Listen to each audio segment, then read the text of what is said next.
E agradecer também pela iniciativa de fazer das nossas sextas-feiras, né, convites de sextas de reflexão, a partir da provocação aí da Anistia, da Jurema, da Sexta Black, e da gente também, no dia de hoje, assim como na atividade anterior, juntar nossos esforços em prol de uma outra articulação que nos é muito cara também, que é a campanha 21 Dias de Ativismo contra o Racismo, né, que a gente está aí junto desde o início com a Luciene, e com todos nós, né, somos todos parte dessa construção, e é muito bacana a gente fazer essa conversa hoje nessa junção aí e fortalecimento de iniciativas que são nossas, que estão sempre confluindo, e é muito bom quando a gente se vê efetivamente fortalecendo aquilo que está sendo feito, que é bacana e que efetivamente a gente quer ver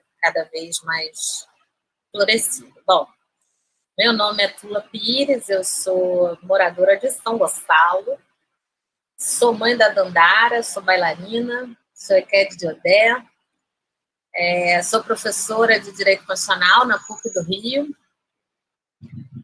e lá na PUC do Rio eu também estou como coordenadora geral do NIREMA, que é o Núcleo Interdisciplinar de Reflexão e Memória Afrodescendente da Universidade, que é esse espaço dentro da PUC, que seria, digamos assim, equivalente aos NEABIs em outras universidades, como um espaço que congrega, se a moto deixar, não é moto, obrigada.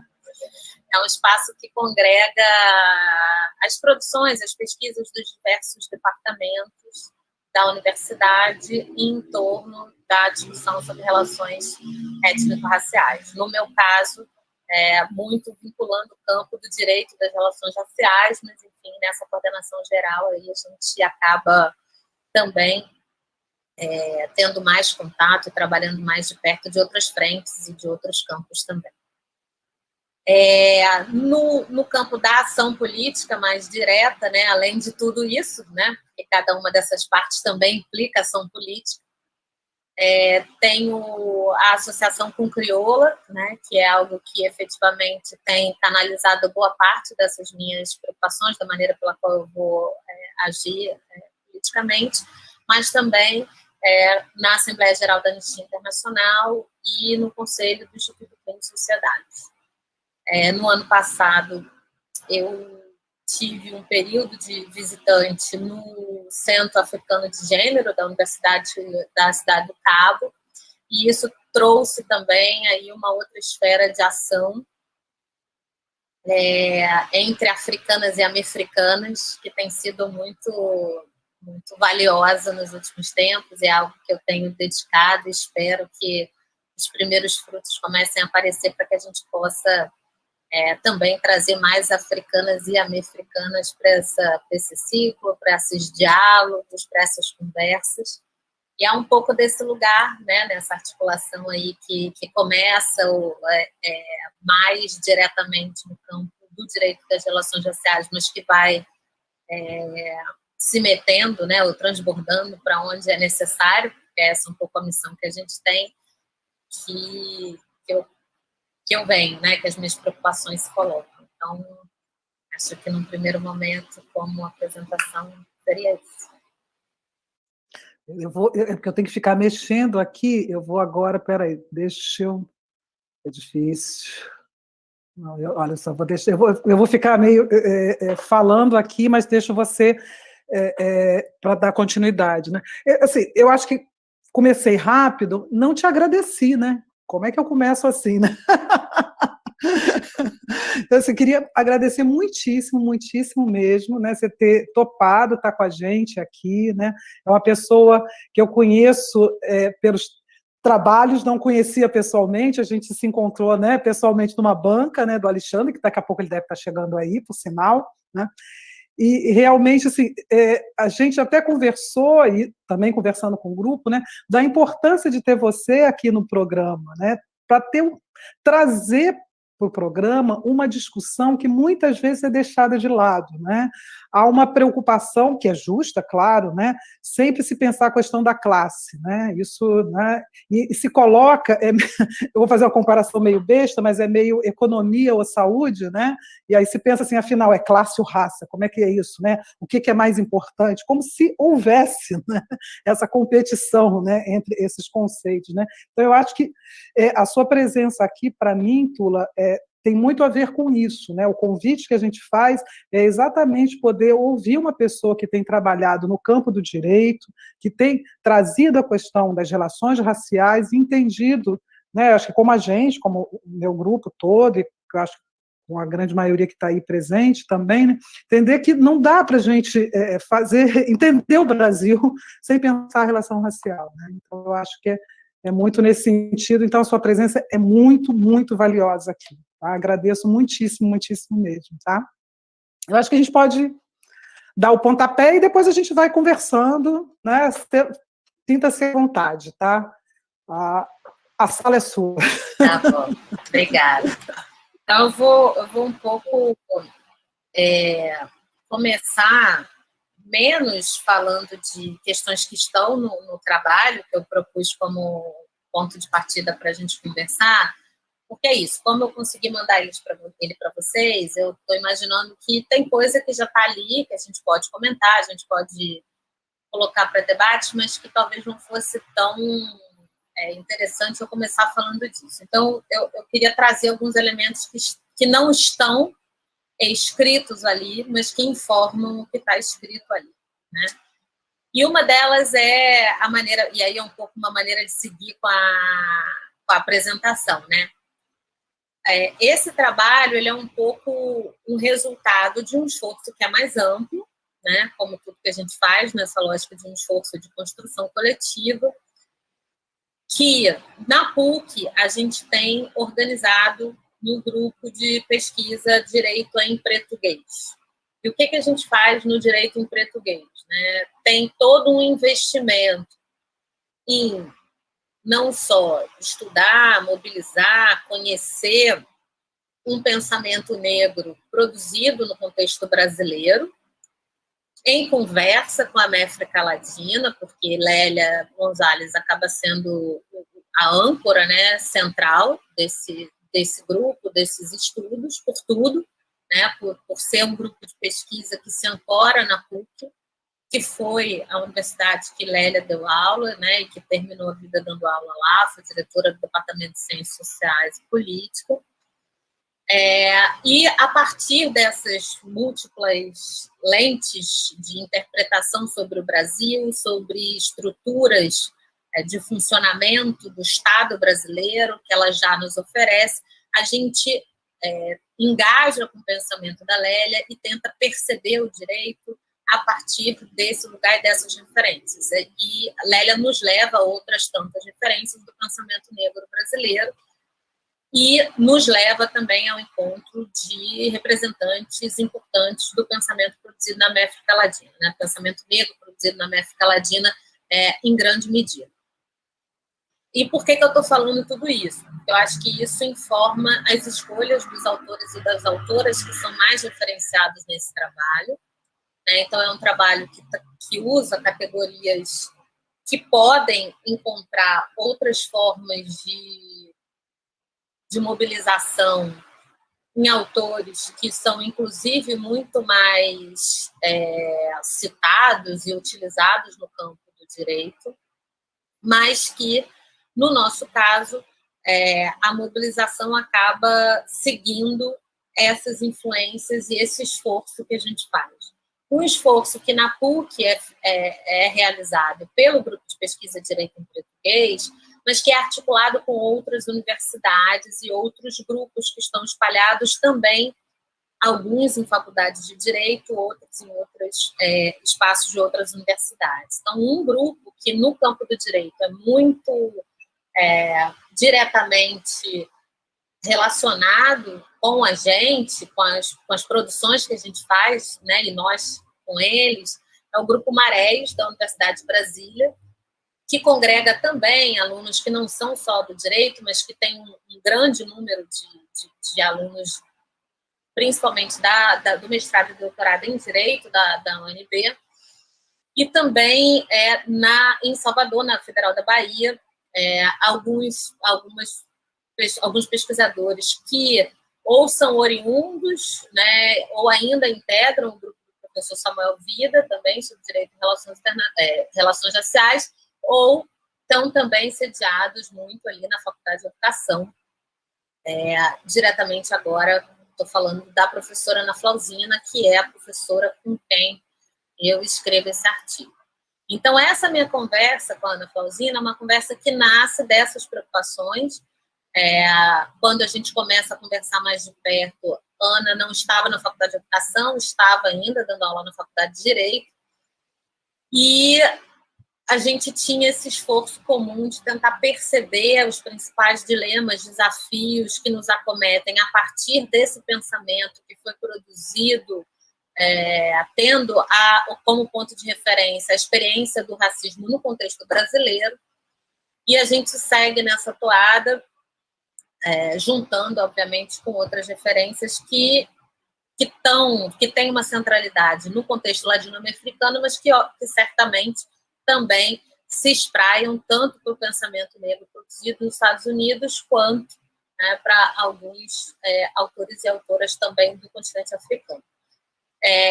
Há uma série de parceiros de outras áreas que estão diretamente influenciando esses trabalhos. Na Universidade de Brasília, por exemplo, tem o professor Anderson Flor do Nascimento, que é do campo da filosofia, tem o professor Sérgio São Bernardo, que é professor da Universidade do Estado da Bahia, no campo da filosofia do direito, tem a professora Luciana Ramos, que é professora em Manaus, de um grupo de pesquisa, que eu esqueci agora o nome, lá na Federal de Manaus, mas a universidade que ela dá aula não é a Federal de Manaus, é uma outra que eu também não tenho o nome agora de cabeça, e outros tantos, o professor Felipe Freitas, que dá aula no mestrado profissional da UFBA em Direito, mas é do grupo de Criminologia da Universidade Federal de Feira de Santana, Universidade Estadual de Feira de Santana. Então, tem um grupo aí que tem uma produção que não necessariamente é sempre articulada, no meu caso, com a Ana Flauzina e com o Felipe Freitas, mais articulada, mas que tem produzido espaços de reflexão que se retroalimentam, né? O professor Sérgio São Bernardo, que eu fiz referência, por exemplo, tem um grupo de pesquisa na UNEB chamado Direito e Africanidade, que tem a filosofia do direito como principal ponto de discussão e que tem essa produção e essa articulação muito próxima com o que a gente faz e as conversas que a gente produz. Estou falando tudo isso para que isso oriente as escolhas, o tipo de referência que a gente faz, como é que a gente constrói esse pensamento. Por quê? Porque quando a gente vai buscar no direito os trabalhos que discutem direito à cidade, as referências são outras. E há referências que são quase que necessárias para se falar em direito à cidade. Então, é muito difícil você encontrar um trabalho crítico sobre a direito à cidade que não faça referência, em algum momento, por exemplo, ao Lefebvre. E por que o nosso não faz se a gente se propõe a estudar, ou a falar de política de mortes e produção do espaço urbano, e de direito à cidade, moradia e outros direitos sociais na cidade em relação à Covid, sem essas referências próprias do direito à cidade. Exatamente porque a escola, digamos assim, ou o vocabulário, que a gente mobiliza para pensar não vem, do campo do direito à cidade, tal como ele é reconhecido e consagrado. Do mesmo jeito que quando a gente vai falar no direito de questões relacionadas à segregação racial no espaço urbano e a maneira pela qual o Estado determina a mobilização de corpos racializados no espaço, normalmente isso se faz no campo da criminologia, dos estudos criminológicos, porque a gente sempre se acostuma a pensar essas dinâmicas a partir das ideias de controle, de disciplina, enfim, de uma série de mecanismos que vão olhar para esses processos, entendendo esses processos como processos de controle, de corpos, controle de localização, de mobilidade, de estar nos espaços, e também não foi a nossa escolha nesse trabalho. Então, a nossa escolha foi não absorver, né, nesse trabalho esse tipo de percepção, porque a gente queria olhar para a cidade com outras referências, com outros referenciais, e a partir desses outros referenciais e referências, dialogar com esse contexto de produção de morte que a gente tem exacerbado com a pandemia de Covid-19. Então, queria começar estabelecendo essas relações, porque efetivamente esse não é um trabalho que poderia, portanto, se colocar no campo do direito à cidade ou se colocar no campo da criminologia pensando o controle do espaço urbano, porque não é, né? Não poderia, porque não era esse o objetivo. E por isso eu queria fazer essas ressalvas, porque o título e os assuntos que a gente aborda são assuntos que também dizem respeito a esses campos, mas que a gente vai chegar, né, nesses assuntos a partir de perguntas diferentes, né, e, portanto, de pontos de observação e de percepção que são distintos daqueles que esses campos nos oferecem. Então, queria começar falando isso, né, e falando que tem também nessa forma de trabalhar, ou nessa proposta que eu e Ana fizemos, uma vontade de convidar-nos, né, a entender o tamanho da fragilidade dos pactos que nos trouxeram até aqui, frágeis no sentido de que nos acompliciam, ainda que por intensidades e dinâmicas distintas, dependendo de nossas posicionalidades, elas nos acompliciam com esse processo de produção de morte. Então, é um pouco também um trabalho que poderia se inscrever no campo dos trabalhos que discutem democracia, ainda que a gente não vá de novo recorrer, né, ao referencial mais convencional que discute democracia, os institutos que são usados para parametrizar a qualidade ou não, né, da intensidade da democracia, mas é um trabalho que está discutindo democracia, porque está discutindo os pactos políticos que temos, o que sustenta esses pactos políticos, que tipo de relação a gente estabelece com eles, de sustentação desse estado de coisas, de reprodução ou de acompliciamento ou de sujeição a esse estado de coisas. Então, isso nos coloca, né, com alguns desafios, porque quanto mais a gente flerta com campos, mais a gente se expõe, né? Mas a ideia de não se posicionar também em cada um deles é exatamente porque a gente não quer direcionar a conversa para nenhuma dessas especificamente, mas olhar o que esse contexto de Covid-19, né, diz, não apenas do que fomos capazes de permitir, né, que acontecesse entre nós, né, debaixo dos nossos olhos, mas também aquilo que faz esse estado de coisas atual ser possibilidade. Porque as condições de possibilidade, né, que nos trouxeram a esses efeitos da Covid-19 são construídas, mantidas e reproduzidas há muito tempo. Então, era um convite também, né, para olhar agora, a partir dos efeitos concretos de agora, para esse fio de continuidade, né, das hierarquizações de humanidade que reproduzimos e que fazem com que boa parte da gente que está no mundo ainda esteja submetida a tanto grau de iniquidade, desumanização e violência. Então, era um pouco por aqui que a gente começou, era esse o convite, e aí agora eu queria ver se vocês levantam algumas questões, e aí a partir delas a gente pode desdobrar outros aspectos do trabalho.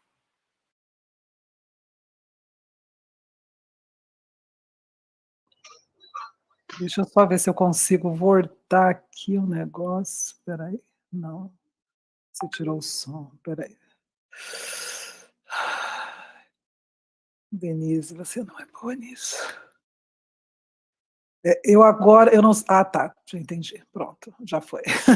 Eu ia falar, eu não consigo tirar você da tela, mas consegui, pronto. Agora foi. Eu vou começar fazendo um comentário, tá? Assim, bem rápido, e eu acho que aí a gente passa a bola também, né? Primeiro, engraçado que quando eu li o seu artigo, eu não pensei nisso. Agora você falando que realmente me toquei.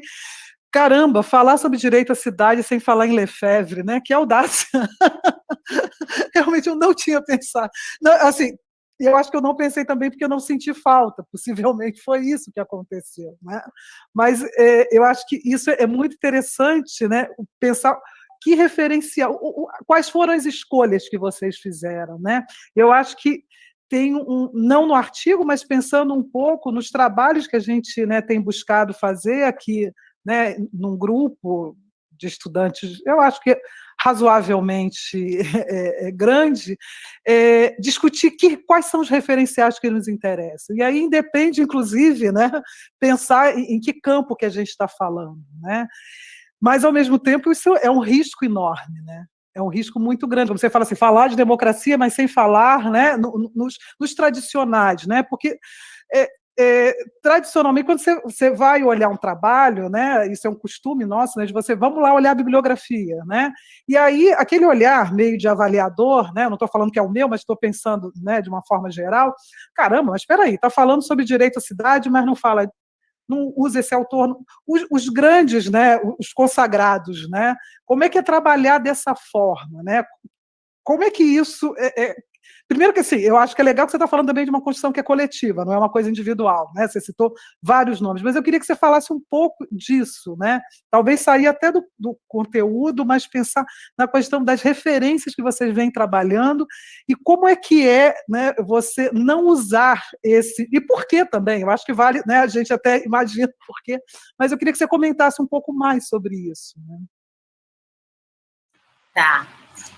Não tem uma escolha, não vou falar de A, B, C, D ou E. Né? Não tem, a gente não trabalha na lógica da interdição. Fulano não vou falar, porque né, a escolha não foi, a gente não começou a estudar, a escrever ou a levantar as perguntas para escrever falando, bom, Lefebvre não, né? Não era isso. O que eu acho é que trabalhar nesses termos, mas eu acho que em qualquer termo, né, significa a gente ter a gente trabalhar bem as perguntas que a gente quer fazer, né?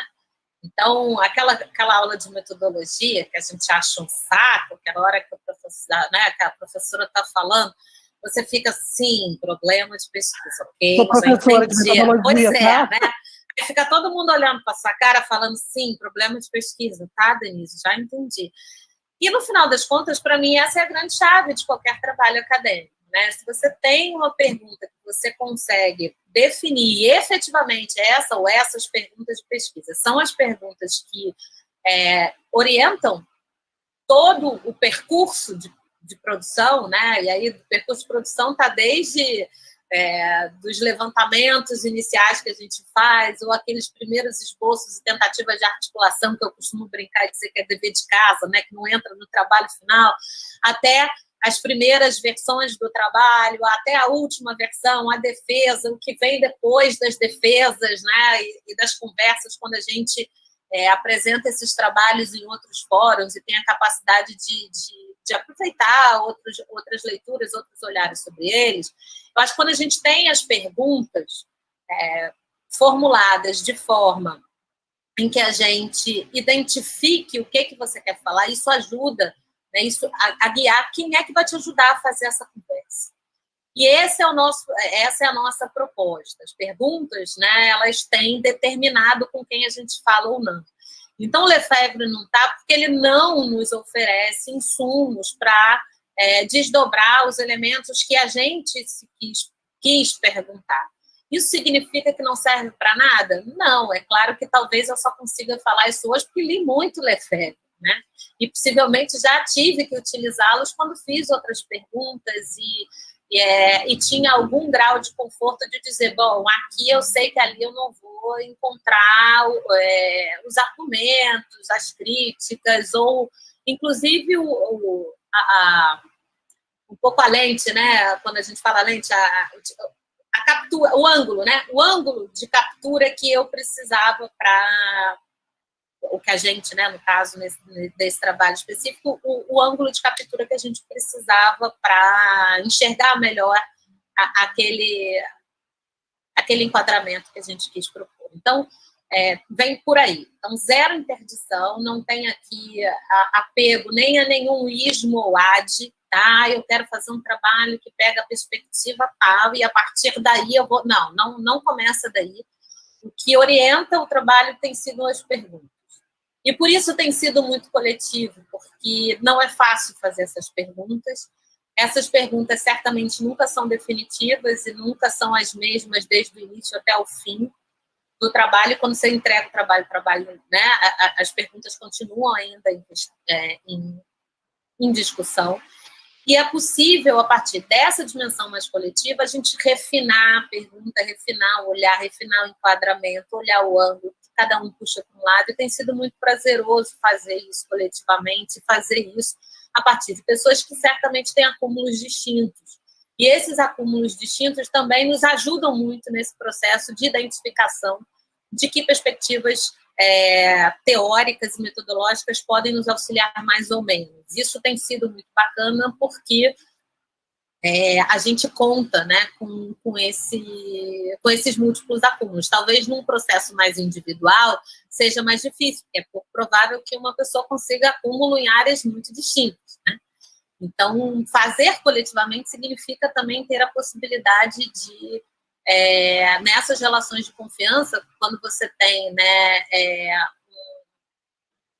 objetivos que se confluem, você confiar de que o acúmulo dessa outra pessoa pode, inclusive, te criar atalhos importantes, né? Fazer com que você vá e se dedique diretamente ao pensamento, à caixa de ferramenta que for mais interessante para aquilo que você quer trabalhar. Nesse aspecto também, retomando uma questão que Denise colocou no início, que eu acabei indo para outro campo, que é a questão do que tem centralidade ou não tem centralidade. Porque isso tem tudo a ver com essas escolhas todas das quais a gente está falando agora. E aí quem me ajudou muito a entender, né, esse lugar dessas disputas, o que é melhor, se eu começar com a raça, se é um negócio do gênero, se é um negócio da sexualidade, se é um negócio da classe, se é um negócio da geração, se é um negócio... Porque aí abriu, meu amor, né? Capacitismo, abriu, você vai ter um bocado.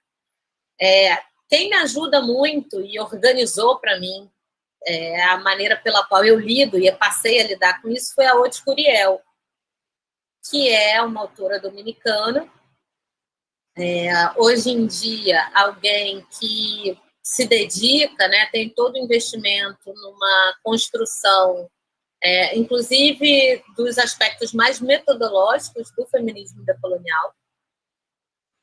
E a Oti tem um artigo que já é mais antiguinho, assim, já é de 2000 e... não sei se é de 2004 ou de 2000, eu acho que é de 2004, esse artigo, que chama Classe, Raça, Gênero e Sexualidade, aportes metodológicos.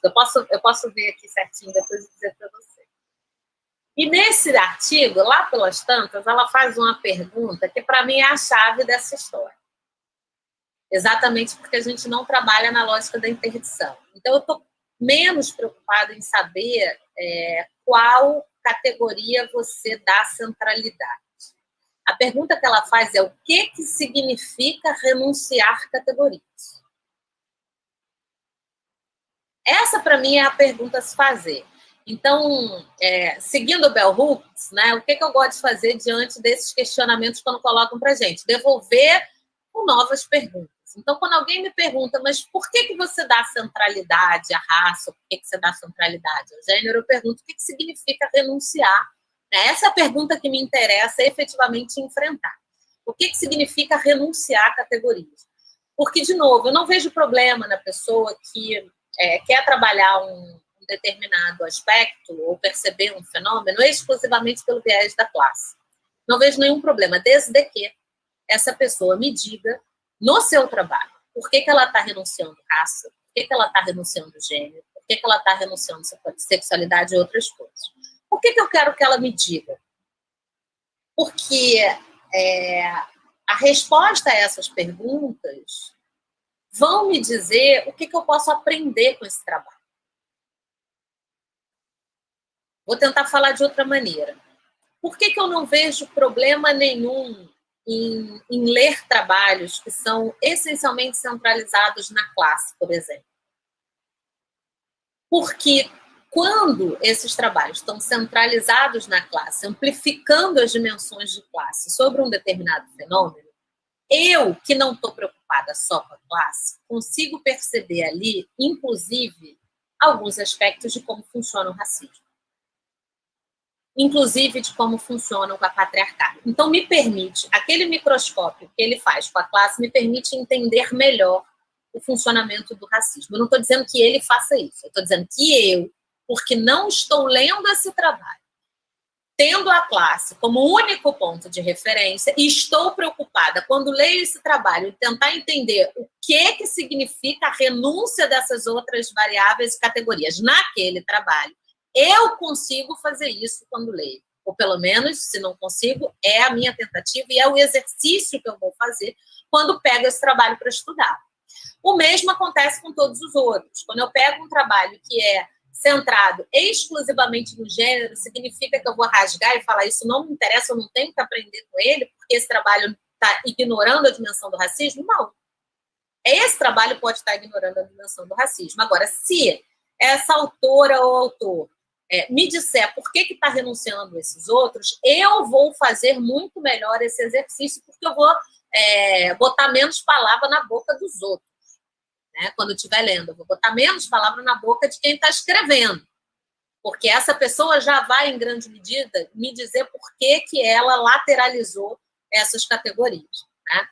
Mas eu consigo entender melhor. Então, eu consigo, quando eu me debruço para tentar entender melhor os efeitos do capitalismo sobre um determinado processo, como eu não estou renunciando a outras categorias, isso me ajuda a entender como é que o racismo opera de uma maneira muito mais sofisticada e aguçada do que aquela pessoa que ignora o capitalismo. Quando eu leio um trabalho que está centralizando gênero, eu também consigo entender melhor, né, como o racismo opera. Melhor do que quem ignora as opressões de gênero.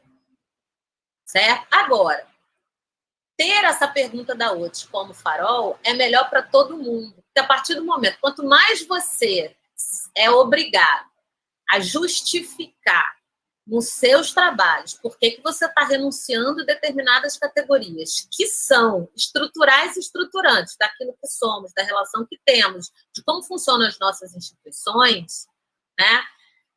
Mais difícil é abrir mão delas e tentar não dar conta da articulação, da imbricação, da interseccionalidade entre elas. Então, de um lado, ajuda também a gente aproveitar trabalhos que têm uma opção enunciada de centralizar algumas categorias, a gente consegue, inclusive, voltar, perder o ranço com esses trabalhos, né? E voltar a aprender com eles. E de outro lado, só que quando a gente tem que escrever, a gente tem que dizer o que a gente está renunciando. E aí é muito mais difícil se você já percebe, né, essas condicionantes como condicionantes que estruturam tanto relações intersubjetivas como relações institucionais. Eu, no direito, não consigo. Eu não consigo hoje fazer no direito um trabalho, por exemplo, que centralize raça, né? E eu consiga justificar em alguma medida que não vou dar conta ou não vou tentar naquele trabalho não trazer as dimensões de classe, as dimensões de gênero, as dimensões de sexualidade. Eu não consigo, porque eu tenho que responder. E para lateralizar, eu preciso justificar. E para justificar com alguma coerência, né, eu vou precisar justificar dizendo que tem uma vantagem na lateralização dessas outras categorias. Eu não consigo mais justificar a vantagem da lateralização dessas categorias. Eu não consigo mais trabalhar nesses termos. Então, isso tem me ajudado. Mas também, de novo, essa é uma pergunta que, para mim, muda a qualidade, inclusive daquilo que a gente lê e estuda, porque eu consegui voltar, inclusive, a aprender com aqueles trabalhos que eu tinha ranço.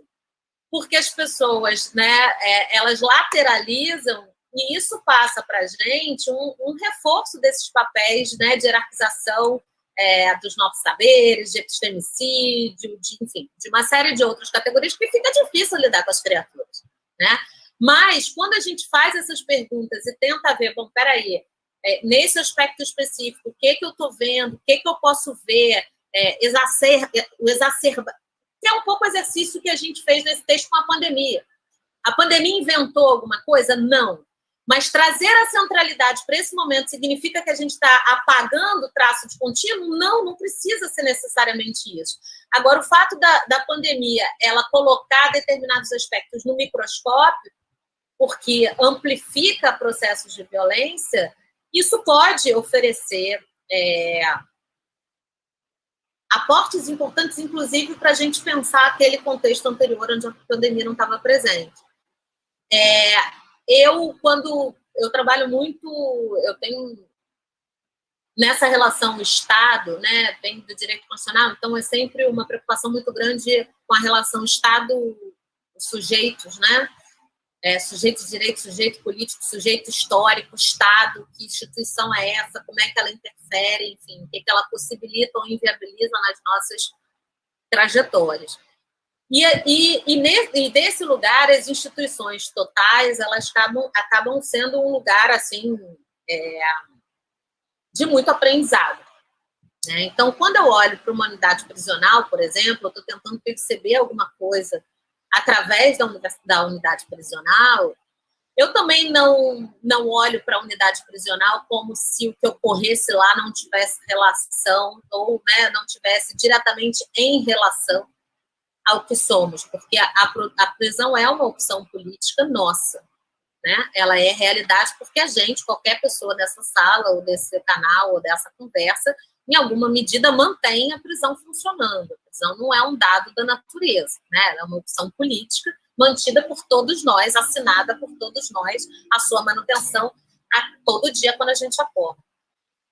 Quando eu olho para uma unidade prisional e definitivamente o que acontece lá dentro é um microscópio, né, em termos de intensidade de violência, de tortura, de processos de desumanização, de vilipêndio, de violação de direitos, do que acontece aqui fora, isso me ajuda a entender o que acontece lá dentro, mas me ajuda a entender o que acontece aqui fora. Então, a gente não está abrindo mão, eu não estou fazendo uma separação quando eu olho para lá, mas é um pouco esse olhar de olha, vamos centralizar, né, nas variáveis e nas condições que uma instituição total me coloca, não porque eu só possa falar dessas questões ou perceber esses aspectos em instituições totais ou sob essas variáveis, né, mas porque aqui, né, diante dessas variáveis, tem determinados aspectos que gritam, né, que ficam fluorescentes.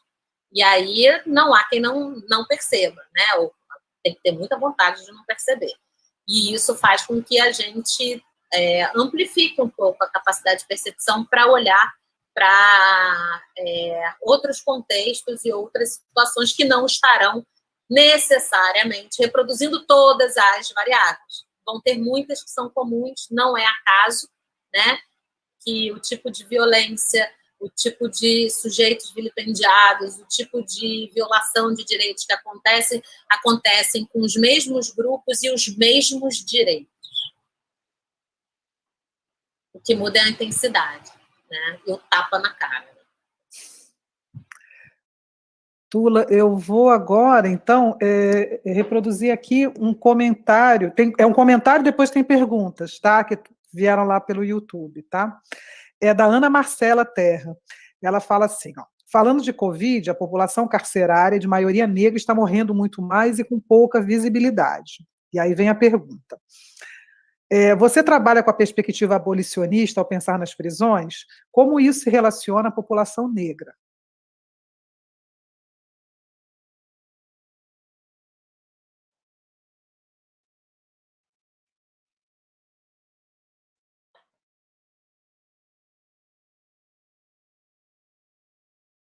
Você está sem som. Quer fazer em bloco?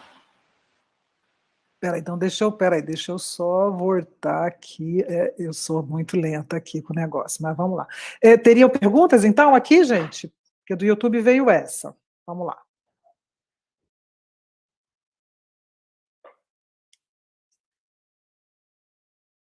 Bom, então eu vou nessa, aí o povo, se quiser, vai, aí nas próximas a gente faz em bloco, tá? Para não ficar o vácuo. Então, Ana Marcela, efetivamente tem uma invisibilização muito grande do contexto prisional no período da pandemia. Tem uma articulação entre grupos de pesquisa de diversas áreas, diversas regiões do país. Então, tem esse grupo de criminologia da Estadual de Feira de Santana, tem um grupo de criminologia da UNB, tem um grupo de criminologia do Recife, que chama Asa Branca, e tem um grupo de pesquisa em criminologia da Federal de Santa Maria, que eu esqueci o nome do grupo lá da Marília Rudó, que eles fazem um acompanhamento muito de perto do que está acontecendo nas prisões nesse contexto de Covid-19. Chama Infovírus. Então, se vocês quiserem acompanhar um pouco esses levantamentos, as pesquisas, eles têm ido atrás de uma série de indicadores e fatores relacionados a esse período de Covid dentro de unidades prisionais. Esse contexto é um contexto que nos coloca diante, né, do limite da fragilidade dos nossos pactos democráticos, porque se a prisão em si, né, em condições de não pandemia, já nos confronta com a perversidade do que somos quando convivemos com as prisões, num contexto de pandemia, quando a gente se depara com essas sentenças que negam os pedidos de habeas corpus ou os pedidos de transformação das prisões em prisões domiciliares, né, para pessoas do grupo de risco ou para as pessoas que já têm direito à transferência para a prisão domiciliar, como no caso de muitas mulheres que têm filhos menores dependentes ou pessoas com deficiência dependentes dessas mulheres, né? Isso independente de contexto de pandemia, mas o pessoal que estava no grupo de risco deveria ter entrado, né, ou ter tido acesso à prisão domiciliar nesse contexto, porque essa era a única maneira de não matar essas pessoas. Não fazer isso é condenar essas pessoas à morte, e pena de morte não existe na nossa Constituição. Então, não há autorização constitucional para que o Poder Judiciário sentencie ninguém à morte. E é isso que o Poder Judiciário faz quando não concede esses habeas corpus a pessoas em grupo de risco ou não transforma essas prisões em prisões domiciliares, né? Principalmente para as pessoas que já são, né, destinatárias desse direito pelas normas vigentes no país.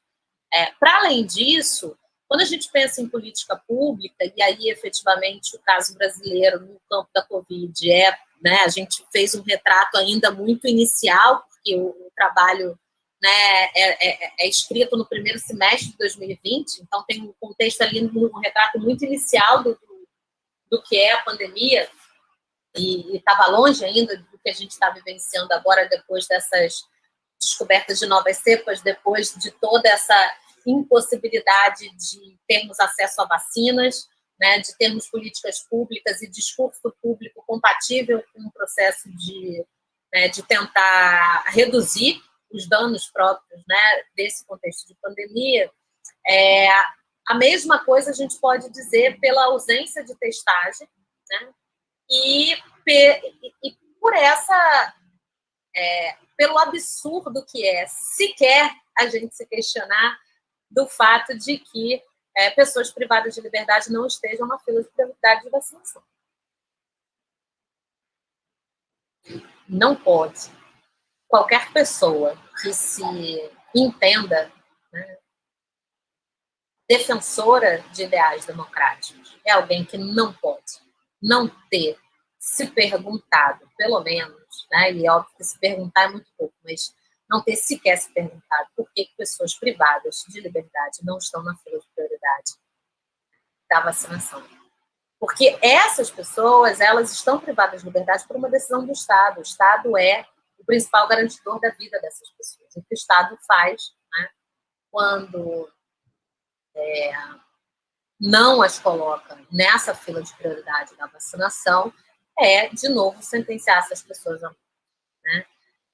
A gente sabe que as violações aumentaram em muito, até porque boa parte, né, daquilo que minimiza o grau de escassez, né, dessas, ou de precarização dessas vidas no contexto prisional é subsidiado pelos familiares, e a gente sabe que todas as limitações de visitação e de informações sobre as pessoas privadas de liberdade sofreram mudanças muito significativas nesses últimos anos, né, principalmente no contexto da pandemia.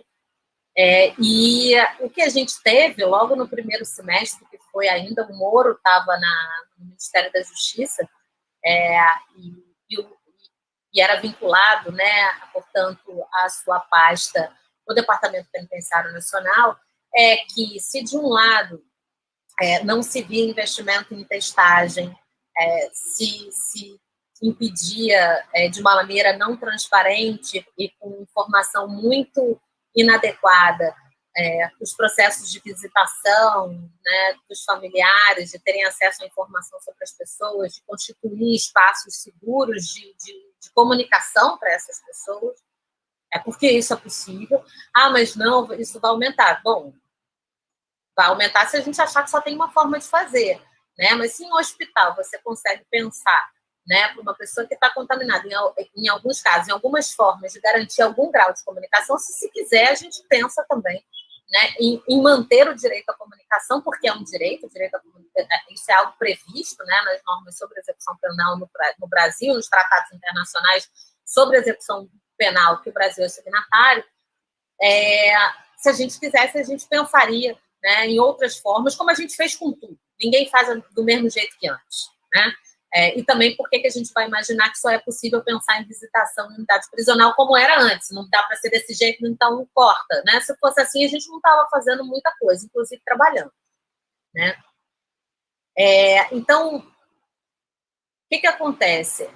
Quando a gente olhava naquele primeiro semestre de 2020 para todas essas não investidas no âmbito da construção de uma política de saúde para essas pessoas, a gente se depara, e aí o pessoal do Infovírus que acabou trazendo isso à tona, a gente se depara com uma portaria do Ministério da Justiça assinando a possibilidade de utilização de um montante muito significativo de verba para comprar itens, né, destinados a impedir possíveis revoltas ou rebeliões. Então, tipo spray de pimenta e coisas do gênero, porque eles sabiam que aquelas políticas de não testagem, né, a superlotação dentro das unidades, a falta de informação que davam para os familiares, em algum momento aquilo poderia explodir numa rebelião, dentro ou fora, né, produzida por familiares ou produzida lá dentro. E aí, ao invés de construir políticas públicas de saúde para a população prisional e de comunicação com seus familiares, eles investiram dinheiro, né, em uma série. Isso está no Infovírus, tem um documento mesmo que saiu do Ministério, tem o valor correto da verba, que agora não me lembro, primeiro semestre do ano passado, mas destinada à compra desse tipo de armas não letais, mas armas de contenção, digamos assim, de rebelião, de atos de insurgência, de protesto, de que eles quisessem usar. Então, isso diz muito, né, das escolhas que a gente faz, né, e por que a gente não olha, por que a gente não fica sabendo, por que mesmo quando isso pode furar pouco, né, para alguma imprensa, isso não registra, né, não gera mobilização, não gera um escândalo compartilhado, né, ou viralizado em todos os grupos da família de Zap que a gente tem por aí. Né? Isso diz muito sobre vários dos processos que a gente tem que enfrentar quando quer enfrentar concretamente as múltiplas violências que estamos submetidos. Quando você me pergunta se eu trabalho com uma perspectiva abolicionista ou não, eu preciso te dizer que sim, né? Porque assim, né? Os autores, todo esse investimento em trabalhar com o pensamento negro, e principalmente com o pensamento negro mais radical, porque a gente tem aí não apenas, mas o Fanon como um elemento comum de uma série dos pensamentos que são articulados nesse trabalho, isso significa que a gente pensa liberdade, a gente pensa cidadania, a gente pensa igualdade em termos radicais. Né? Então, você não tem como olhar para unidades prisionais e instituições totais sem ter sem ter coerência. Né? Então, efetivamente, tem um compromisso aí com uma produção de liberdade que é legada, né, desde Palmares, né, que passa pelo Haiti, a Revolução Escrava Haitiana, e que vai se reatualizando aí em práticas muito distintas, como, por exemplo, né, na marcha de 2015, que nos levou a Brasília, e que ali a gente também reafirmava uma série desses ideais, que são ideais que têm um compromisso com a liberdade muito, muito significativo. O que eu queria também dizer que os abolicionismos são muitos. Então, talvez eu não me afine tanto com algumas formas de abolicionismos nos termos em que elas são apresentadas por aí.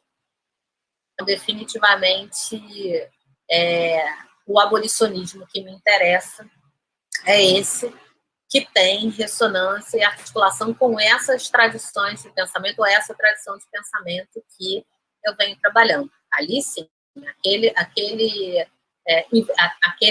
empreendimento abolicionista me interessa trabalhar, engajar, investir energia e desenvolver. Agora, não é qualquer bandeira com o nome de abolicionismo que eu vou me colar, que eu vou colar e que eu vou ver sentido. Né? Então, por isso, estou adiantando, porque num contexto concreto, né, no campo da disputa política, dependendo de como a gente leia o abolicionismo, pode ser que algumas contradições aparentes entre algumas bandeiras políticas sejam levantadas. E, definitivamente, o ponto, para mim, né, de calibragem, se é contraditório ou não, é isso. De que tipo de abolicionismo a gente está falando?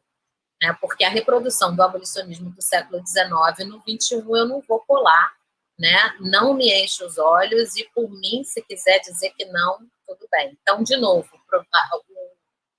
o que define a direção dos trabalhos, das investigações e das pesquisas não é tanto essa perspectiva, se é abolicionista, se é antirracista, se é interseccional, mas são as perguntas, né? E é o compromisso com esse processo de libertação radical, de descolonização radical, portanto, absoluta, completa, inteira, sem gradação, né? E de igualdade radical também. E esse é o compromisso. O nome que isso pode ganhar me interessa menos, mas o compromisso é esse. Então, até porque esses nomes têm sido amplamente esvaziados por aí, principalmente aqueles que são fruto de nossas construções. Né? É muito fácil pegar uma série de práticas políticas que forjam maneiras de interferir no mundo, do plano prático, político ou conceitual, pouco importa, principalmente quando elas vêm da gente, e a tradução disso para a academia gera um esvaziamento, né, e uma maneira de desarticular esses conceitos das práticas políticas que os constituíram, que efetivamente me fizeram abrir mão praticamente de vez, né, do apego a eles, mas não das ideias. Né? Quando mobilizados do jeito que foram forjados, eu continuo investindo energia nos mesmos termos. Então, a depender de qual é a percepção sobre abolicionismo que ancora a sua pergunta, eu vou responder sim, ou eu vou dizer, essa aí eu vou te dizer que não está, que eu não vou me... que não dá, entendeu? Que eu não vou juntar o corpinho nessa aí, não. Mas também nada contra, quiser disputar ela, tá tudo certo, né? Qualquer disputa de liberdade eu acho melhor, né? Estou achando melhor. Eu não vou brigar contigo por causa disso também, entendeu? Mas talvez não seja a percepção que eu esteja falando, quando eu falo de abolicionismo. Quando eu, é essa tradição, né? Tula tem uma outra... Assim, desculpa, antes de ler a pergunta da Silvia, eu só ia te perguntar se você poderia depois indicar algum texto que tratasse exatamente dessas várias ideias, né, ou várias definições do abolicionismo. Não sei se existe alguma coisa, mas é uma curiosidade, não é um campo que eu trabalho, mas fiquei interessada pela sua fala. Se você puder depois... Tá. É o seguinte, percebe-se também a propagação da Covid nas comunidades de forma mais ostensiva. Além disso, a ausência do auxílio emergencial. Poderíamos definir como uma necropolítica?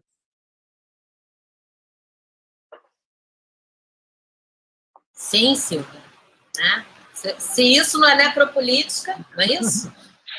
A gente não, né? A gente não entendeu o que o companheiro está dizendo, né? É disso que a gente está falando, né? A gente está falando de um modelo em que a letalidade é a moeda, né? Então, um pouco o que a gente quis chamar a atenção é que a Covid exacerba algo que já nos constituiu, já constituiu o espaço, pelo menos o espaço urbano no Brasil.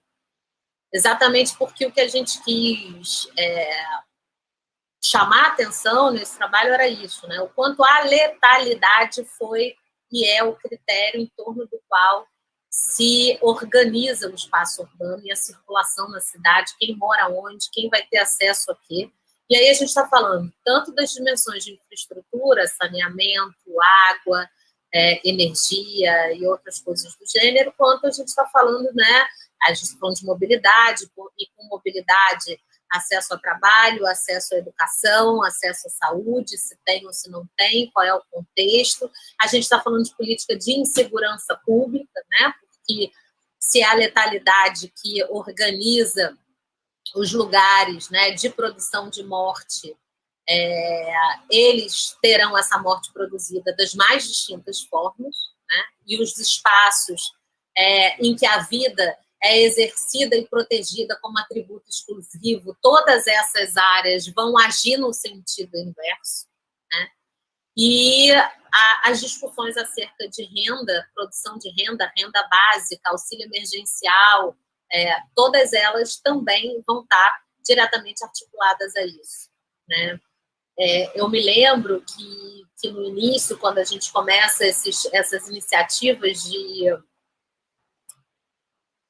tentar, né, garantir que a galera comesse, né, nesse primeiro momento, e aí a gente começa esses primeiros, as primeiras ações do nós por nós, digamos assim, e que depois a gente consegue articular, conseguir até, de maneira articulada, um vulto maior e até uma permanência maior dessas políticas, pelo menos durante o ano de 2020. E esse ano a gente, de novo, né, se depara com um desafio de como retomar, manter, perpetuar, e a gente teve na semana passada aí, né, a culminância dessa ação nacional mais articulada nesse sentido, para tentar, de novo, garantir maior perenidade de frequência e possibilidade de chegarmos em cada vez mais lugares. Eu me lembro de uma pesquisa que o pessoal da Conexão G fez lá na Maré. Pesquisa não, né? Uma ação, era uma ação também de distribuição de cesta básica e tal. O que eu falo da pesquisa é que ali, da população trans, negra, que foi atendida pela Conexão G, e aí eu estou falando de uma iniciativa muito pontual, porque eu estou falando, né, de uma comunidade específica, estou falando de uma ação específica, de um grupo específico em relação a outro grupo específico. 80% das pessoas, né, das mais de 300 pessoas que foram apoiadas por essa ação da Conexão G, elas tinham uma renda mensal de menos de R$100.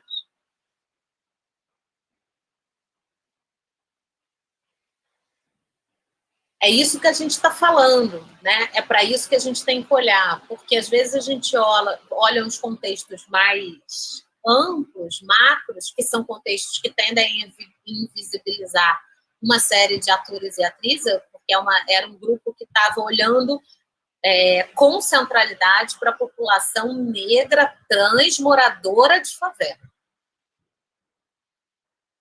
E aí a gente se depara com um contingente muito expressivo de pessoas que estavam vivendo com menos de R$100 por mês. E aí a gente se dá conta de que esse não é um retrato daquele momento, é um retrato que nos acompanhava há muito tempo, mas que até agora, pelo menos, e olha que a gente está falando de um grupo que olha essas coisas, hein? Que mobiliza esses dados, hein, Brasil? Eu não estou falando de um pessoal que estava fazendo esse curso de negócio, né? Aquele curso para virar uma pessoa melhor, né? Para virar afinal, olhar contemplativo, tá? Eu estou falando de uma galera que trabalha com isso, uma galera que está atenta a esses dados, que está fazendo esses mapeamentos, e a gente precisa entender o que isso redimensiona a maneira pela qual a gente entende o impacto, por exemplo, da Covid nesses lugares e nessas situações, né? Porque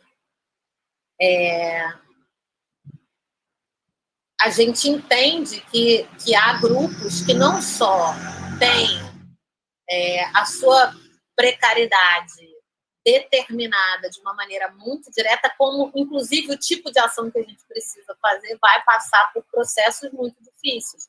Porque eu não posso falar para essas pessoas que têm uma renda mensal de R$100 e que muitas delas só conseguem garantir, inclusive, essa renda mensal de R$100 como trabalhadora do sexo, eu não posso achar que eu vou chegar para essa mulher, né?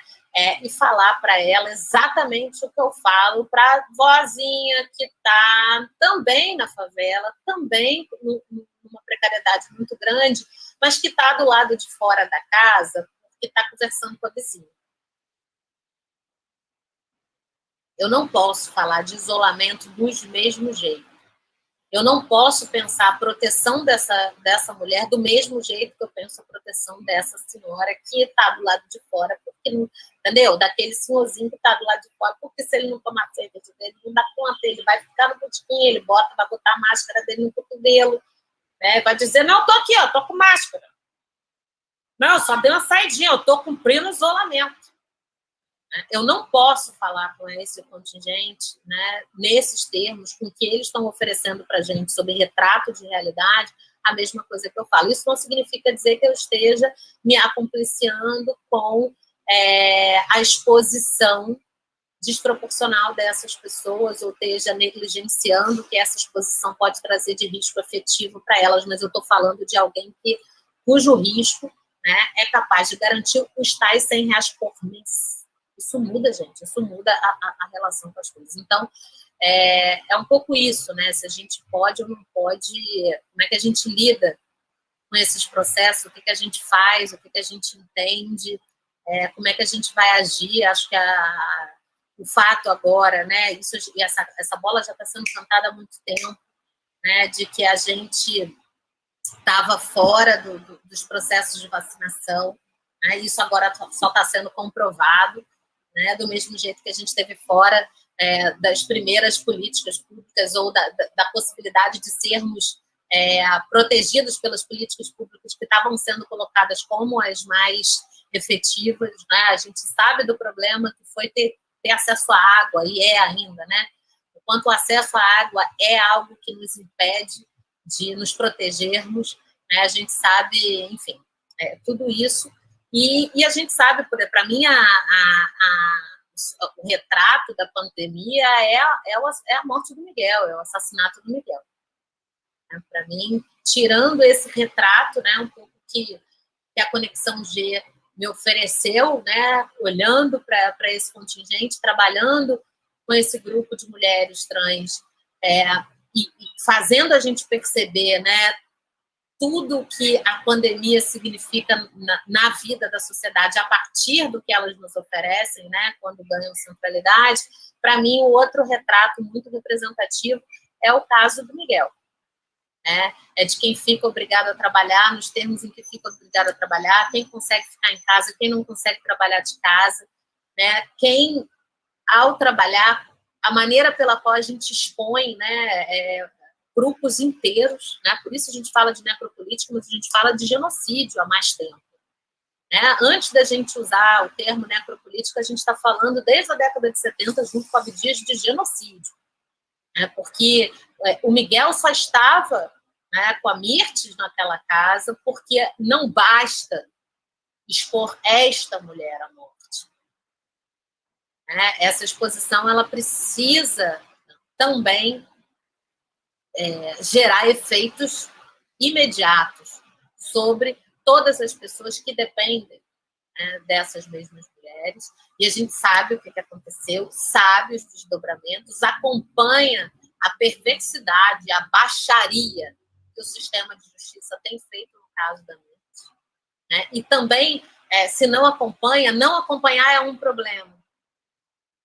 Não querer saber o que está acontecendo é um problema.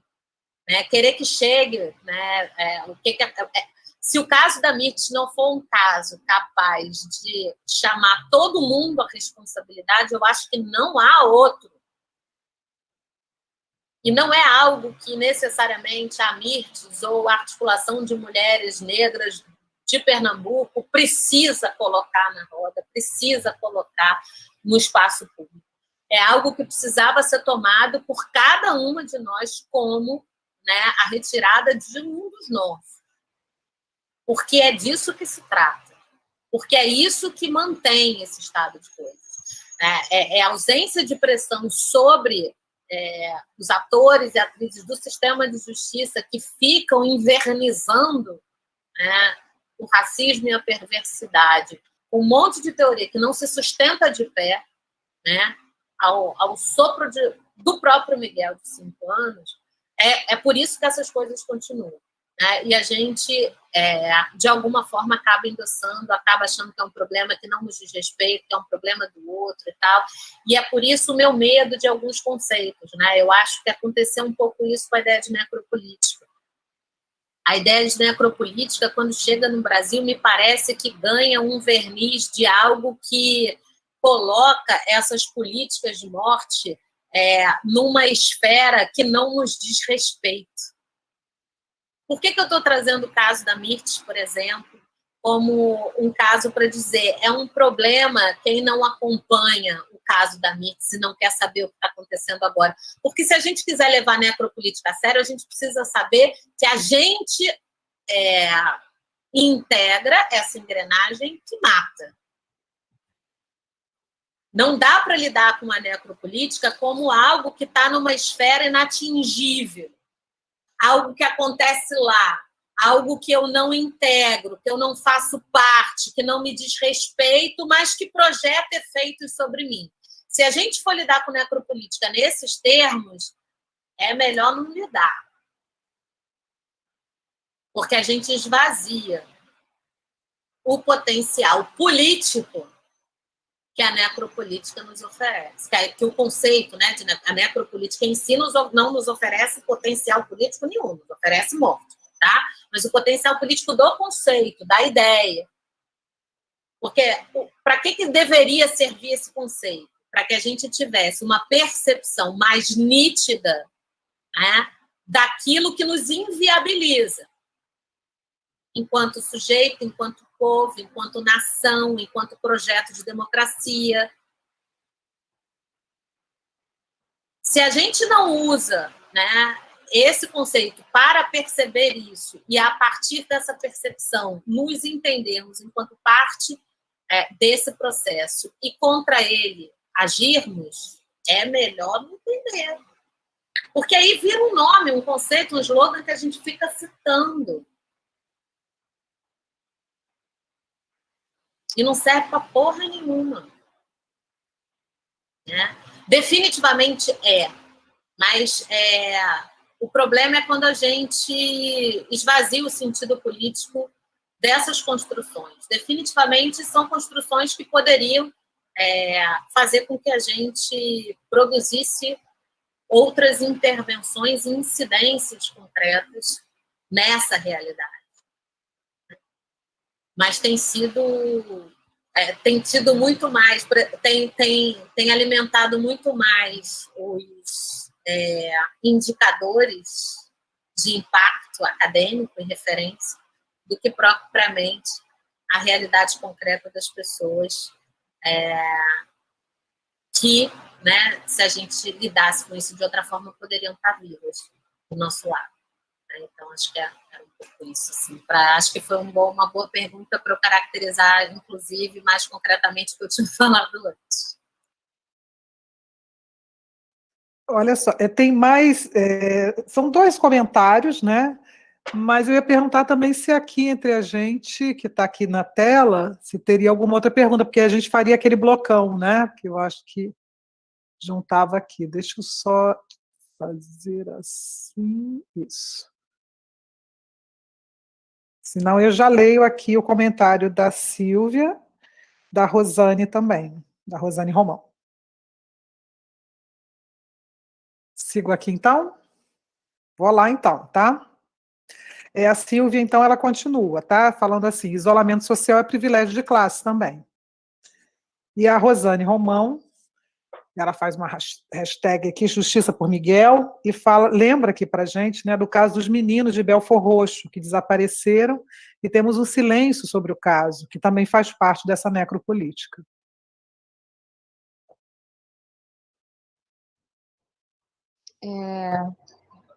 Estava pensando aqui um pouco nisso que tu estava falando sobre a questão do esvaziar o conceito, né? E como que a gente vai fazendo isso e naturalizando isso nas nossas escritas, nas nossas produções. Isso para mim foi algo para refletir mesmo, como que a gente pega um conceito, né, como necropolítica, e se tudo que a gente lê hoje, tudo que se fala, se escreve, se fala sobre a necropolítica, e como que isso está se esvaziando, né, esse conceito, como também pensando, né, até a Rosane que está aqui ouvindo, a gente fala sobre isso, o conceito de racismo estrutural também, né, que é um outro conceito que agora a gente ouve falar o tempo todo, e vai esvaziando também o que é o racismo estrutural. Era só um comentário. É isso, Cláudia. Eu não quis usar esse exemplo, mas era acho que esse é um dos exemplos, né? O quanto gerações dos 60 e 70 batalharam, né, para a gente hoje em dia conseguir falar disso o tempo todo, né, mobilizar, perceber. Agora, o que a gente fez, né, gente? Onde é que esse povo estava? Qual foi a parte que as pessoas não estão lendo? O que está escrito. Mas a gente pega o livro do Silvio, está lá. O problema não é do livro, está escrito lá, a pessoa que não quer ler essa parte, né? Qual foi a parte que não leram? De que não é essa esfera inatingível fora de nós, tem um impacto direto, né? E se tem um impacto direto, a gente integra e faz parte e precisa lidar, né, com a ideia de racismo estrutural a partir desse lugar, sob pena de virar, né, esses conceitos abertos que, ao invés de ajudar e criar, né, porque tem criado paralisia. Né? O conceito de racismo estrutural, ele criou paralisia. Criar paralisia para a população branca, eu não vejo um problema. Né? Se a gente parte do pressuposto que a ideia de pacto narcísico, por exemplo, que vai orientar a maneira pela qual eles vão perceber, ou a ideia de racismo estrutural vai se tornar audível para a população branca, eu consigo entender a paralisia. A pessoa fala, gente, se é desse tamanho, o que eu faço agora? O que eu vou fazer? Como é que muda isso? Porque a pessoa se dá e constata a ideia de que a alteração desse estado de coisas implica numa alteração radical das nossas relações. E abrir mão de privilégio não é um negócio falar, ai, gente, eu me dei conta do privilégio, não sei o que eu faço para antirracista. Não, precisa fazer. Isso gerar essa paralisia na população branca, eu não sei o que eu faço para abrir mão do meu privilégio. Eu entendo. Obviamente não concordo, não vou bater palma, não vou dar colo para ninguém nesse sentido, mas eu entendo que gera paralisia. Né? Agora, a população negra, pegar o conceito de racismo estrutural e ficar paralisado. Eu juro que eu não entendo. Porque o que eles estão dizendo? O que o conceito diz para a gente? Que ou a gente toma, né, o enfrentamento ao racismo como, né, o ponto de partida de manutenção da nossa sobrevivência, ou a gente vai morrer e vai continuar morrendo. Agora, eu não consigo entender como uma pessoa paralisa diante da iminência da morte. É claro que o pessoal psi, né, e eu não vou me meter a besta a falar do que eu não sei, o pessoal psi deve ter uma explicação para dar para a gente da pessoa que, ao invés de enfrentar diante do medo, do temor, da própria sensação de não garantia da sobrevivência, do susto, né, que é essa constatação, deve ter alguma coisa, um fenômeno do negócio que faz como defesa a pessoa paralisar. Agora, eu não vejo sentido. Cadê o efeito político? Porque o efeito político de tinha que ser incendiário. A pessoa que lê, né, e assume o efeito político desse conceito deveria sair, incendiar, fechar o livro querendo fazer revolução. As pessoas fecham o livro e falam, meu Deus, racismo é estrutural. Eu não entendo. Definitivamente eu não entendo. Mas é isso, é a mesma coisa que a gente estava aqui conversando sobre a necropolítica e essa capacidade, né, e aí eu acho que tem muito a ver com o tipo de formação que a gente tem para nos implicarmos como parte desse problema, né? A gente oferece, e aí eu estou falando da universidade como um todo, uma formação que é essa, uma formação que é uma formação, melhor dizendo, uma formação que é uma formação que durante muito tempo disse para a gente que a despolitização dos conceitos era, né, o caminho da neutralidade, da imparcialidade, portanto, né, de uma metodologia adequada.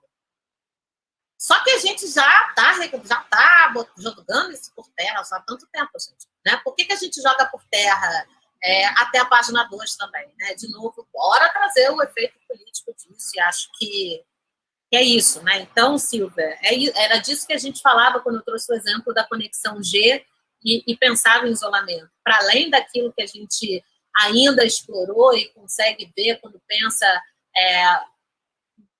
população, principalmente negra, e todas as precarizações a que a gente está colocado, né? O ficar em casa pressupõe ter casa para ficar, né? E o ficar em casa com segurança pressupõe um monte de outras coisas, não só a infraestrutura que a gente precisa, né, que nos garanta essas condições de seguridade social. Vou falar em seguridade porque eu acho que engloba um monte de coisa, não só a saúde, né? Engloba a saúde também, mas está falando de outros elementos, outros aspectos importantes, mas também engloba a ideia de segurança pública. Né? Porque é no contexto da pandemia, no contexto de isolamento social, mesmo nos espaços que a gente praticamente não pode usufruir, né, do isolamento, que a gente teve que mover uma ação no Supremo para impedir incursão policial. Porque nem quando a gente ainda consegue ter um cantinho para ficar, para se esconder de coronavírus, né, a gente está com condições, né, de permanecer em casa com segurança. E aí eu estou pensando em segurança, da segurança alimentar à segurança pública, né? Era isso mesmo que a gente queria falar. E Rosane, como sempre, né, Rosane? Vai onde tem que ir. É isso. Falar de Miguel é falar dos meninos daqui do lado, né? De Belfort Roxo, que também continuam sumidos, e que também a gente, tudo que eu falei sobre não se perguntar, não saber, não correr atrás, não pressionar, não tomar o sumiço desses meninos como também um desaparecimento de cada um de nós, né, de uma parte nossa, é o mesmo problema que eu falei em relação ao caso de Mirtes e Miguel, porque é disso que se trata.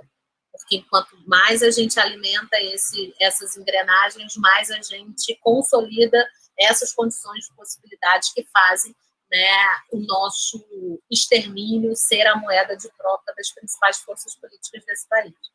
Então, acho que para a gente avançar, a gente precisa efetivamente enfrentar essas dimensões de verdade, né? Entendendo que cada um e cada uma tem né, uma série de questões a fazer nesse processo, cada uma no seu lugar, né, a partir do momento em que é posicionado e afetado nesse processo. Obrigada, Tula. A Rosane, ela faz um outro comentário aqui, até em relação à fala da Cláudia, de sim, Cláudia, de saco cheio dessas denominações e seus esvaziamentos. A menção sobre os meninos de Belford Roxo, sim, Rosane, foi ela que fez. O comentário veio da Rosane Romão, tá bom? Eu ia só pedir, assim, porque talvez nem todo mundo tenha lido o texto, né? Se você poderia fazer um comentário mais geral sobre a relação de cidade negra e cidade mulher. Vou voltar lá para a música, para mim, para o Paulo da Portela, pronto.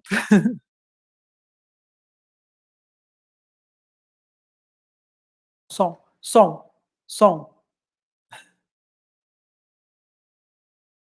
Esqueci. Ali a gente estava fazendo uma provocação. Está muito escuro, gente. Eu acho que agora está. Peraí. Tentar botar para melhorar. Só um minutinho, um segundo.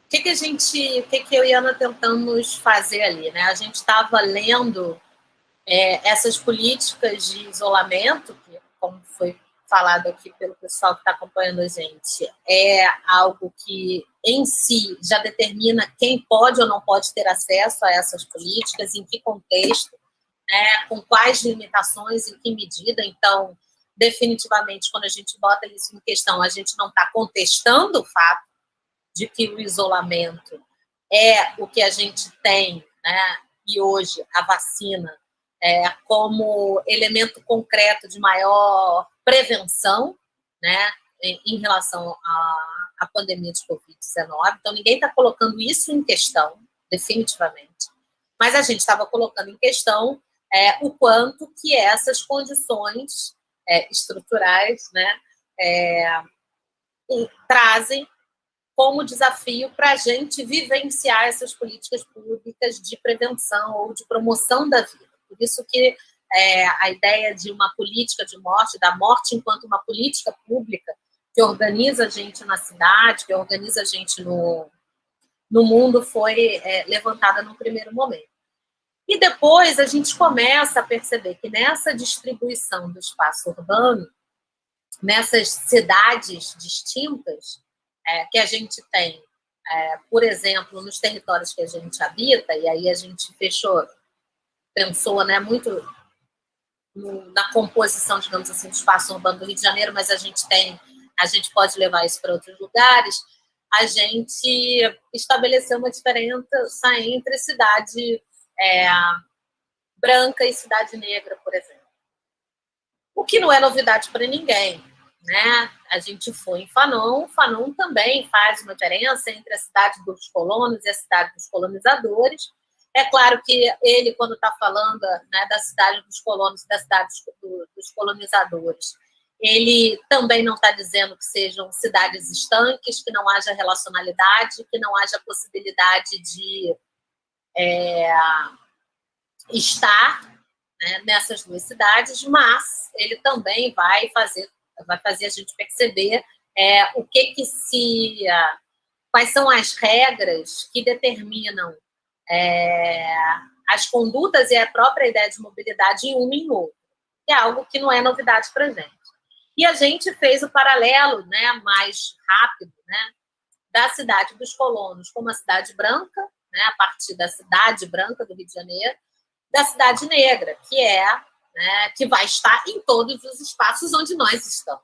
Porque o que faz a cidade negra, né, possível é algo, por exemplo, que o Jaime Amparo fala, que é o fato de que as cidades assumem as características daqueles que habitam, né?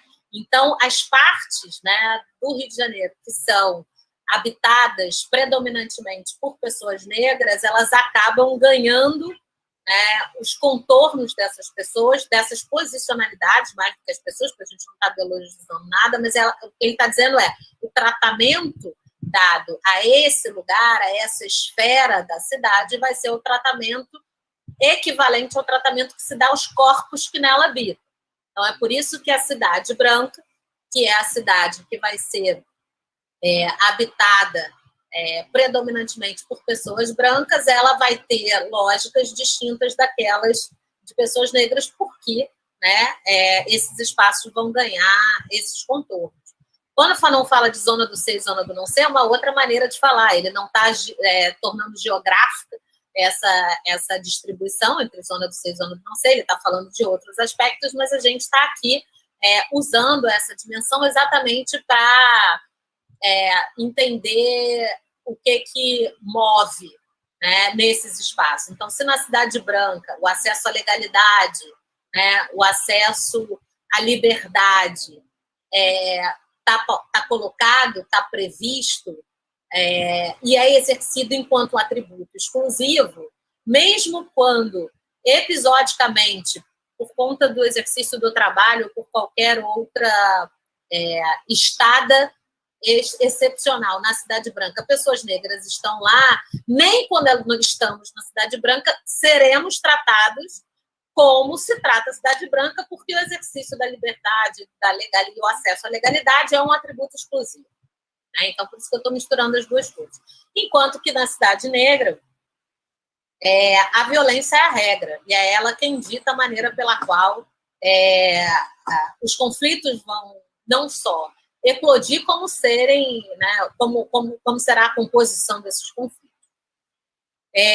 O que a gente começou a perceber também, para além da Cidade Branca e da Cidade Negra? Que existia outros aspectos que ajudavam a orientar ou a organizar esse modo de exercício de atributo exclusivo num contexto e em outro. Por quê? Na Cidade Branca, esse acesso à legalidade, à liberdade como atributo exclusivo faz com que haja uma rede de proteção, inclusive de disposição, de bens, de regras, de políticas públicas nessa cidade, que tem uma conotação masculinista muito evidente,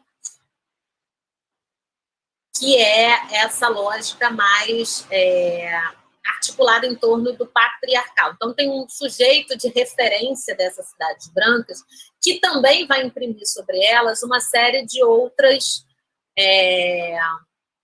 características ou outras formas de organização, que é uma forma de organização que vai se colocar em supremacia em relação aos demais, que vai sustentar essa supremacia na violência contra aquilo que não se assemelha a eles, que vai assumir uma capacidade de dispor de toda e qualquer pessoa, que vai estar ali para ser servido, que vai estar ali. Então, tem uma série de características que são próprias do patriarcado, que a gente consegue perceber que orientam também as mais distintas relações nessa cidade branca. Por isso, tem um momento que a gente chama essa cidade branca de cidade homem, de cidade masculina.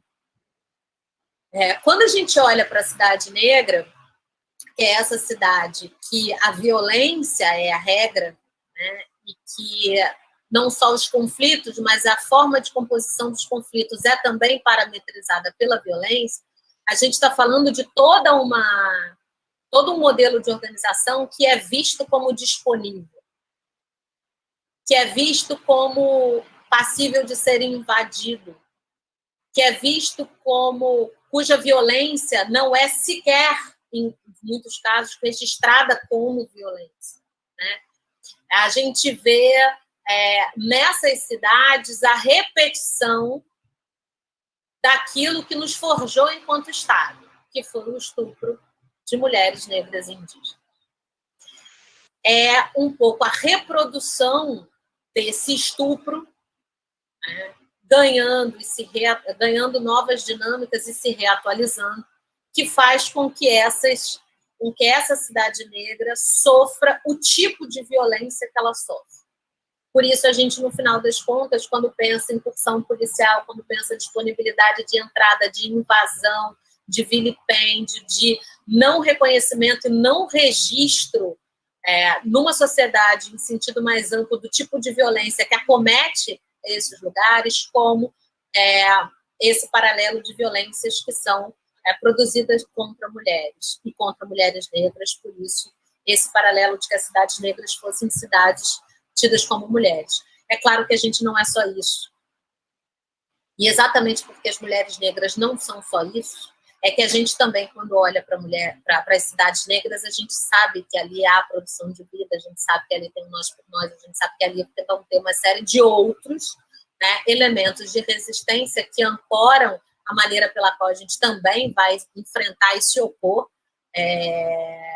a esses processos de desumanização que são próprias, né, também, né, no nosso exercício, a condição dessas mulheres. Então, é um pouco esse o paralelo que a gente quis fazer.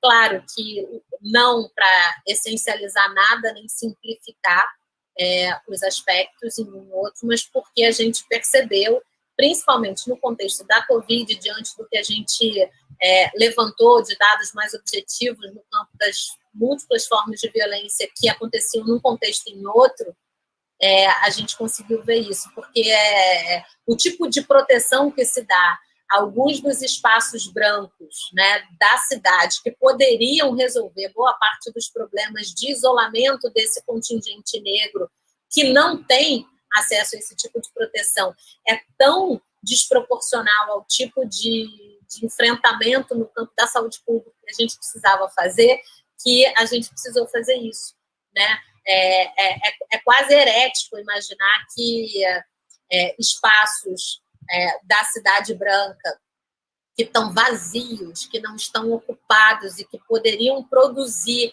para muitas das pessoas que não têm acesso a nenhum tipo de proteção de saúde pública no contexto de uma pandemia como a de Covid-19, essa proteção, o fato de que, né, não se pensa, é herético, é um troço que não faz nem sentido, então você continua protegendo, acima de tudo e qualquer coisa, especulação imobiliária. Para a gente não há nada mais masculino e branco do que isso. Né? E, enquanto você submete à morte e a invasões, né, a incursões e a estupros sucessivos, esses outros contingentes e espaços da cidade que é basicamente habitado por nós, né? São os nossos corpos, né? Como lidam com os nossos corpos. E que também responde como nós respondemos, porque também não se reduz àquilo que a violência faz de nós, né? Então, também responde com aquilo que a gente tem de enfrentamento e que opõe às violências que a gente sofre. Era um pouco esse o exercício ali que a gente propôs. Obrigada, Tula. Deixa eu voltar aqui. Sim. E aí, deixa eu só ver se tem alguma outra questão vindo lá de fora. E aí, vou abrir também aqui para quem está aqui dentro, tá? Dentro e fora, é ótimo. Sim, aqui nós paramos, então. Alguma pergunta a mais? Algum comentário também, né? Tem. Se não, a gente, então, vai encerrar. É isso mesmo? Sim. Não, é o constrangimento, né? É terrível isso. Eles ficam em silêncio total. Cláudia, você vai falar? Você apareceu Não. assim, pronto. Não. Só depois do informe do próximo evento. Giovana é professora também do programa, está aqui. Peraí, deixa eu ler aqui. Excelente, parabéns a todas pela live. Obrigada também pela sua presença, Giovana. Puxa vida, isso é muito bom, muito bom. Muito bom mesmo. Bem, eu vou passar então para a Cláudia, você pode fazer o encerramento, agradecendo mais uma vez também, né? Mas você faz o encerramento, Cláudia? E faz para avisar para o próximo também, não é isso? Eu só ia fazer esse comunicado, né, que na semana que vem é o nosso último evento desse, né, agora encerrando o mês.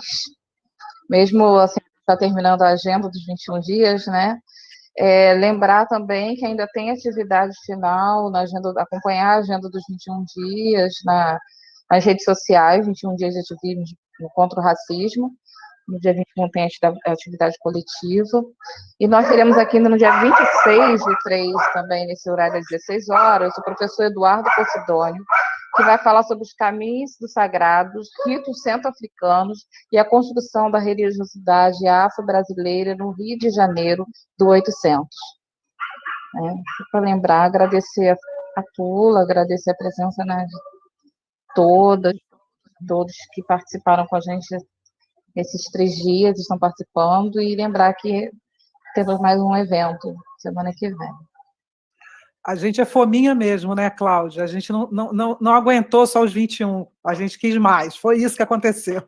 É porque, além da brincadeira, a gente também tentou fazer essa junção, né, com a campanha da anistia e juntando os 21 dias, e aí a gente foi a mais. Mas a ideia, inclusive, é que a gente dê continuidade, a gente tem que conversar ainda, pensar em dias, essa coisa toda, mas também de apresentar os trabalhos de pesquisa que estão sendo realizados também no programa. Essa também é a ideia, né? Que a gente não pare aqui, né? Na sexta-feira que vem. Né? Eu acho que a gente podia deixar a Tula também se despedir, pode ser? Eu acho que o encerramento, na verdade, é seu, não é nosso. Você se despede da gente, dando um até já, por favor, tá? Não é uma despedida assim, nunca mais, por favor, tá? Vou passar para você, então, para a gente encerrar, tá bom? Tá bom, obrigada. Queria agradecer muito, Cláudia e Denise, pela acolhida, em nome delas, a todo o PPFH. E queria também, enfim, que a gente continue estreitando essas conversas, que eu possa ouvir mais do que falar das próximas vezes. Enfim, acho que a gente tem muita coisa para trocar, eu tenho certamente muita coisa para aprender com vocês.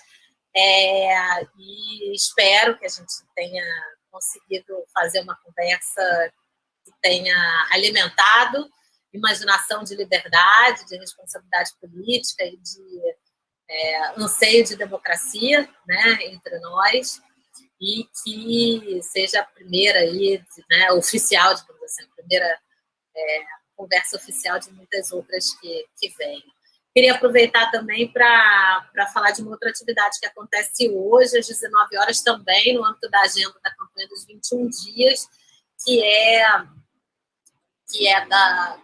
puxada pelo Grupo Direito em Português, que eu falei com vocês ontem. A gente tem um evento em abril que chama A Década da Igualdade Racial, Trajetos e Percursos das Políticas de Igualdade Racial.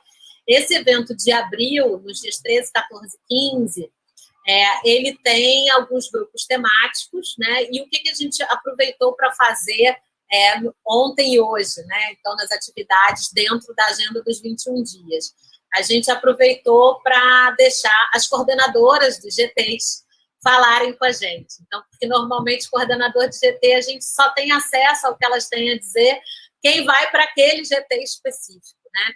E normalmente são pessoas incríveis, com uma produção maravilhosa, e que a gente acaba não difundindo para um público maior. Então, o que a gente fez? A gente aproveitou a agenda dos 21 dias e fez um esquenta, né, do evento de abril, convidando as coordenadoras de GTs. Então, ontem falaram Luciana Ramos, Ana Carolina Matoso e Bruna Portela sobre interseccionalidades, questão racial e direito, e religiosidades de matrizes e motrizes africanas. E hoje, às 19 horas, vão falar sobre educação, saúde da população negra, territórios quilombolas e políticas públicas, a professora Alessandra Pio, a professora Vanessa do Canto e a professora Emília Viana. Então, quem tiver interesse, eu sei que a maratona de tela esgota a gente, hoje é sexta-feira, eu sei que para muita gente, a partir de agora, sextou, mas, né, a gente está falando aí de questões que são centrais, que tem uma continuidade com o que a gente levantou aqui. Tem um formulário de inscrição que foi circulado, mas como agora fica mais difícil da gente passar o link, essas coisas, tem a transmissão também pelo YouTube. Então, se vocês entrarem no canal Direito em Português, mesmo quem não se inscreveu, vai ter oportunidade, a partir das 7 horas, de ouvir nossas maravilhosas Alessandra Pio, falando sobre educação, a Vanessa do Canto sobre saúde da população negra, e a Emília Viana, que talvez o pessoal daqui do Rio conheça menos, porque ela é da Universidade de Brasília, sobre comunidades quilombolas e políticas públicas. Tá bom? Então fica o merchan também, né, da gente, que é isso, né? A gente começou nessa proposta de fortalecimento da agenda dos 21 dias e termina assim, né? Também trazendo outras atividades. Obrigada. Eu só vou te pedir depois você mandar para a gente, então, o que eu tinha, né, perguntado sobre Denise, era sobre a questão do abolicionismo, e também da autora que você citou, que eu não conheço, dominicana, Udi Guriel, não é isso? Oti Guriel. O-C-H-Y. Eu anotei O-C-H-Y. Tá. Guriel. C-U-R-I-E-L. Tá. Eu anotei Guriel, olha eu. Tá bom. Então, o abolicionismo, eu nunca vi nada muito organizadinho. Uhum. Tá? Do tipo, cadê, né? Tradições abolicionistas ABCDE. E, obviamente, que também tudo que eu falei tem uma relação muito na discussão, e acho que a pergunta também estava nesse sentido, por isso que eu acho que eu também não abri muito na hora, a discussão do abolicionismo no campo da criminologia crítica. E aí vai ter uma determinada raiz ou determinadas escolas que forjam nome, que são muito distantes, né? Ou estão falando de coisas que não necessariamente se articulam aos nossos desafios concretos, inclusive de enfrentamento ao racismo no contexto brasileiro. Então, por isso que a minha proposta é essa proposta da gente tentar não renovar, né, aquela lógica do abolicionismo do século XIX, né, que apaga uma série de construções e de imaginações de liberdade que eram disputadas, definidas e conceituadas por esse pensamento negro, da diáspora, do continente, enfim, e tentar se engajar mais com essas dinâmicas abolicionistas ali. Sobre prisão, por exemplo, me parece que a Angela Davis é inquestionavelmente uma referência importante para a gente mencionar de um abolicionismo do tipo nosso, que faz sentido a gente investir em falar. Né? Mas há outras tantas, e a ideia é menos de fixar, fechar as caixinhas, mas tentar provocar, ver se esse discurso, a maneira pela qual esse abolicionismo está sendo colocado, se de fato ele se articula com os nossos desafios, dinâmicas que o racismo no Brasil nos impõe. Né? Porque antes também, por exemplo, de falar em necropolítica, é preciso ler Sueli Carneiro. E o que Sueli Carneiro faz com Foucault, sob pena da gente não conseguir aproveitar da melhor maneira possível o que o Mbembe está propondo. Porque é isso, a gente não precisa conversar com a Gamba, me parece. Né? Me parece que se a gente conversar com Foucault a partir de Sueli e dali chegar na necropolítica, me parece que a gente tem a possibilidade de pensar a necropolítica e o efeito político, né? Usar a percepção, né, desse diagnóstico e o seu efeito político de uma maneira mais diretamente articulada aos desafios do mundo que a gente herdou. Né? Porque tem muita gente que vai começar com Foucault, né? Diferente. Mas é isso, né? Se Sueli já resolveu, né? Não tem para quê, gente? É isso, é a hora do atalho. Se a Sueli tem aquele acúmulo e já fez aquela leitura e oferece para a gente, eu vou lá de novo, não tem. Inventar roda. Gente, então, agradecer de novo. Obrigada mesmo, Tula. Foi um prazer estar com você. Sextou, mas eu acho que vale a pena a gente dar uma descansadinha e dar uma continuada às 7 horas, então. Beijo grande. Obrigada a todo mundo que está aqui, tá? Obrigada mesmo. Nos encontramos sexta-feira que vem, então, tá? Tchau, gente.